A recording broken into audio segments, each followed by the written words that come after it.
Students, आज हम बात करेंगे कंस्ट्रक्शन ऑफ स्क्वायर की। मतलब स्क्वायर जो है एक हमारे पास क्लोज शेप का नाम है जिसको कि हम क्वाड्रिलेटरल या पैरेललोग्राम या पॉलीगॉन में फोरगॉन कह सकते हैं। मतलब इसकी क्या खासियत होती है कि जी इसकी चार साइडें होती हैं जो कि आपस में इस तरह से मुंसलिक होती हैं कि एक क्लोज शेप बनती है और हर दो एडजेसेंट साइड आपस में परपेंडिकुलर होती हैं, बराबर होती हैं मेजरमेंट में। और इसी तरीके से अगर हम चारों को देखें तो ये चारों ही साइडें आपस में कॉन्ग्रुएंट होती हैं। ठीक है, मैंने एक बनाने की कोशिश किया कि यहाँ पर ये एक स्क्वायर ही शेप बने, लेकिन अगर इसमें आपको कुछ लगता है कि ये एक साइड ज़्यादा कम, इसकी मेजरमेंट कम है और एक ही ज़्यादा, तो यहाँ पर इसे इग्नोर कीजिएगा। ठीक है, मतलब चारों साइडें एक जैसी होनी चाहिए और कॉर्नर एंगल 90-90 के होने चाहिए। तो ये एक स्क्वायर है। ठीक है, ये सारे कॉर्नर एंगल 90 के हैं।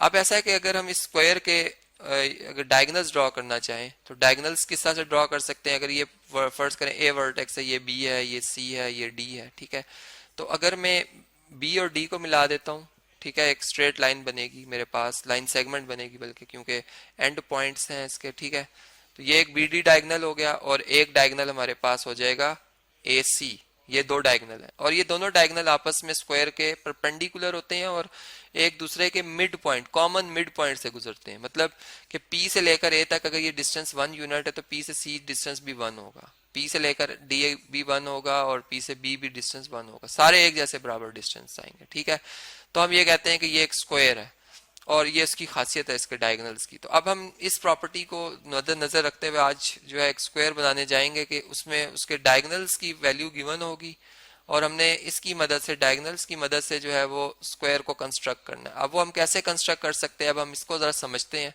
देखें, सबसे पहले चले मैं यूं कहता हूं, मैंने जो स्क्वायर बनाना है प्रैक्टिकल ज्योमेट्री में, ठीक है, वो है ए बी सी डी, जिसमें के एक डायगनल जो मेरा ए सी है, मैं कहता हूँ ये 5 सेंटीमीटर और डायगनल्स की मेजरमेंट भी बराबर होती है। तो दूसरा डायगनल फिर जाहिर बात है कि जो बी डी होगा इसकी मेजरमेंट भी 5 सेंटीमीटर ही होगी। ठीक है, तो चलें स्केल से हम सबसे पहले एक डायगोनल ड्रॉ करते हैं जिसकी मेजरमेंट जो है वो 5 सेंटीमीटर है। ठीक है जी, ये कौन सा डायगोनल ड्रॉ किया है, चलें एसी कर लेते हैं। हमने ये एसी डायगोनल ड्रॉ किया।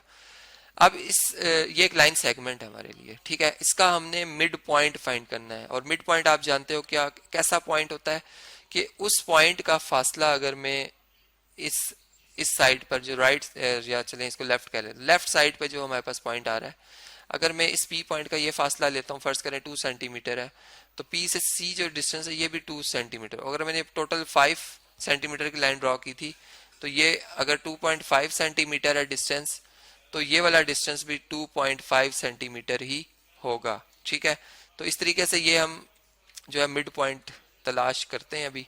तो कैसे इसको ड्रॉ करेंगे, इसके लिए हम ऐसा काम ये करेंगे कि जी हमारे पास जो कंपास है, ठीक है, कंपास आप जानते हैं कि इसमें एक साइड पे एक नीडल होती है, एक बारीक सी पिन होती है, दूसरी साइड पर पेंसिल रखने की एक स्पेस बनाया होता है जिसमें कि हम पेंसिल को टाइट कर लेते हैं। ठीक है, और पेंसिल और कंपास के दरमियान, नोक के दरमियान ये जो डिस्टेंस होता है इसे हम रेडियस कहते हैं और इसकी वजह से हम आर्क्स ड्रॉ कर रहे होते हैं। ये डिस्टेंस कांस्टेंट हो जाता है हमारा, जिससे कि हम बड़े आसानी के साथ एक जैसे डिस्टेंस वाले बहुत से पॉइंट निकाल सकते हैं। ठीक है, एक फिक्स पॉइंट से ये सर्कल ड्रॉ कर सकते हैं। तो हम क्या करेंगे, इस कंपास को ए पॉइंट पर रखेंगे और अंदाजन जो हमें अंदाजा है कि इसका मिड पॉइंट यहाँ पर कहीं होगा, एग्जैक्ट नहीं पता, हम उसकी उससे ज्यादा रेडियस रखकर, मतलब पेंसिल को उससे आगे तक लाएंगे, फर्ज करें यहाँ तक ले आते हैं और इस तरह से एक आर्क ड्रॉ कर देंगे। ठीक है, मतलब नहीं फासले पर, और एक आर्क इससे हम नीचे की तरफ ड्रॉ कर देंगे। चलें इसको मैं इस तरह से ड्रॉ कर लेता हूँ, इस तरह से हम ड्रॉ कर लेंगे। ठीक है, ये बल्कि इस तरह से ड्रॉ होगी। ठीक है, अब चलें इस तरह से हम लिख लेते हैं इसे, ये हमने इस तरह से आर्क ड्रॉ कर ली। फिर अब हम जो हमारे पास ये सी पॉइंट है, इससे हम क्या करेंगे जी, हम सी पॉइंट से रेडियस उतना ही रखेंगे जितना ए से लेकर हमने अभी रखा था, ये फर्ज करें पी पॉइंट तक। ठीक है, इतना ही डिस्टेंस रहने देंगे कांस्टेंट, और वो फर्ज करें इधर आता है तो इधर से एक आर्क ड्रॉ होगी जो इधर से इस तरह से इसको कट करेगी, इस वाली आर्क को, और इस वाली आर्क को इधर कट करेगी। तो अगर इन दो पॉइंट्स को, इसे मैं अगर पी पॉइंट कह दूं, इसको मैं क्यू पॉइंट कह दूं, इन दोनों पॉइंट्स को अगर हम स्केल से मिलाएंगे, एक स्केल की मदद से, चले मैं इनको देखता हूँ कि किस तरीके से ज्वाइन हो सकते हैं स्ट्रेट। ठीक है, इस तरीके से जब हम इन्हें ज्वाइन करेंगे तो एक लाइन ड्रॉ होगी, ठीक है, पी क्यू लाइन ड्रॉ होगी। अब ये बात जैसे मैंने ऊपर बताई थी कि ये हमारे पास जो पॉइंट आया एस, ये मिड पॉइंट आ गया एसी का। अब हम क्या करेंगे, कंपास का रेडियस जो है वो ए से लेकर एस तक रखेंगे, ठीक है, ए से लेकर एस तक, जो कि ए से लेकर सी का मिड पॉइंट है, यानी 2.5 ही होगा।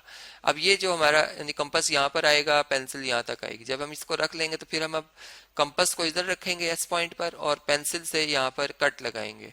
तो वो कट हमारा जो है अंदाजन फर्ज करें यहाँ पे अगर आता है, ठीक है, तो ये डिस्टेंस जो होगा एस से लेकर यहाँ तक, इसको मैं कह देता हूँ बी पॉइंट, ठीक है, ये वाला। तो ये डिस्टेंस हमारा 2.5 होगा। और इसी तरह एस से लेकर ये कट अगर यहाँ पे आ जाता है, ठीक है, अंदाजन अंदाजन यहाँ पे आता है, इसको हम डी पॉइंट कहते हैं, ये भी 2.5।